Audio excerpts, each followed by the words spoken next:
उत्तराखंड सहित देश के 5 राज्यों में हुए विधानसभा चुनाव के परिणाम 10 मार्च को आएंगे। बात करें देवभूमि उत्तराखंड की, तो यहाँ तीनों ही पार्टियां यानी बीजेपी, कांग्रेस और आप प्रदेश में अपनी सरकार बनाने का दावा कर रही है।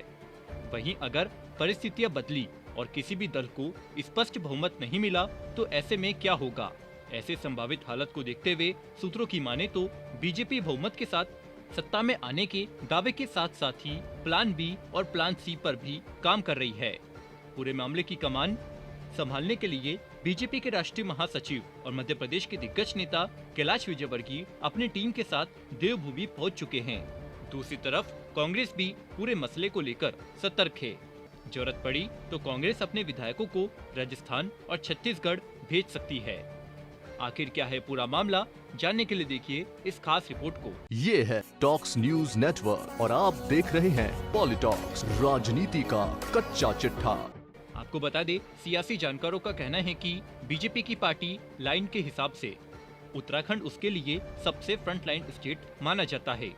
आपको बता दे, सियासी जानकारों का कहना है कि बीजेपी की पार्टी लाइन के हिसाब से उत्तराखंड उसके लिए सबसे फर्टाइल स्टेट माना जाता है। यही कारण है कि उत्तराखंड को बीजेपी किसी भी सूरत में अपने हाथ से नहीं जाने देना चाहती है। इसलिए विधानसभा चुनाव परिणाम आने से पहले ही पार्टी हर तरह के गुणा भाग में जुटी हुई है। विभिन्न सर्वे में कांग्रेस की मिल रही बढ़त ने भी बीजेपी की चिंता बढ़ा दी है। बहुमत मिला तो ठीक, और बहुमत के आसपास पहुंचे तो भी बीजेपी का प्लान है कि वो सरकार बनाने से पीछे नहीं हटेगी। पार्टी के रणनीतिकार हर हालत में उत्तराखंड में अपनी सरकार चाहते हैं। तो भाजपा से जुड़े सूत्रों की माने तो इसके लिए पार्टी ने प्लान बी तैयार किया है। प्लान बी को अमली जामा पहनाने का टारगेट सौंपा गया है राष्ट्रीय महामंत्री कैलाश विजयवर्गीय को। विजयवर्गीय की इस टीम में उत्तराखंड चुनाव प्रभारी प्रहलाद जोशी और प्रदेश प्रभारी दुष्यंत गौतम भी शामिल है।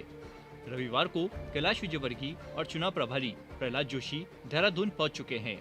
देहरादून में विजयवर्गीय ने दावा करते हुए कहा कि उत्तराखंड में बहुमत जुटाने की जरूरत नहीं पड़ेगी। यहां बीजेपी पूर्ण बहुमत के साथ सत्ता में आ रही है। कन्नी काटते हुए विजयवर्गीय ने कहा कि देहरादून पार्टी के काम से नहीं, व्यक्तिगत काम से आए हैं।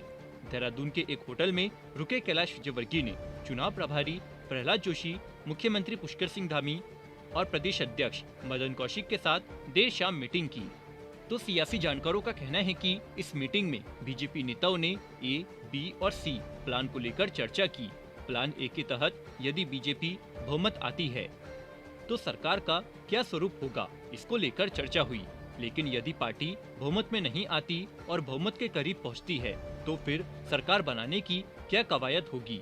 इसके लिए जीतकर आने वाले निर्दलीयों और बसपा के प्रत्याशियों का सहारा लिया जाएगा। इनको कैसे मैनेज किया जाएगा, इसको लेकर रणनीति बनाई जा रही है। प्लान सी के तहत सरकार न बन पाने की स्थिति पर भी चर्चा हुई है। बता दें, देवभूमि उत्तराखंड में बीजेपी के इस प्लान बी और उत्तराखंड में कैलाश विजयवर्गीय की मौजूदगी ने कांग्रेस की धड़कनें बढ़ा दी है। सियासी जानकारों का कहना है कि कैलाश विजयवर्गीय जोड़ तोड़ के माहिर माने जाते हैं। बीजेपी कई राज्यों में उनका प्रयोग कर चुकी है। दूसरी तरफ कांग्रेस के नेताओं का कहना है कि बीजेपी जोड़ तोड़ के लिए ठूका थे। कांग्रेस के प्रदेश अध्यक्ष गणेश गोदियाल कहते हैं कि हमारे कैंडिडेट सब परिपक्व है, मजबूत है, हम बहुमत के साथ सरकार बनाएंगे। पीसीसी चीफ गोदियाल ने स्वीकार किया कि जिस तरह से बीजेपी का इतिहास रहा है, इससे उन्हें आशंका है और इसके लिए पार्टी ने अपने सभी कैंडिडेट्स को लाइन अप करना शुरू कर दिया है। साथ ही चर्चा है कि परिणाम आते ही कांग्रेस अपने कुछ चुनिंदा कैंडिडेट्स को सरकार बनने तक बीजेपी की नजरों से दूर कांग्रेस शासित राज्यों राजस्थान व छत्तीसगढ़ ले जा सकती है। पॉलिटॉक्स ब्यूरो, उत्तराखंड। ये है टॉक्स न्यूज नेटवर्क और आप देख रहे हैं पॉलिटॉक्स, राजनीति का कच्चा चिट्ठा।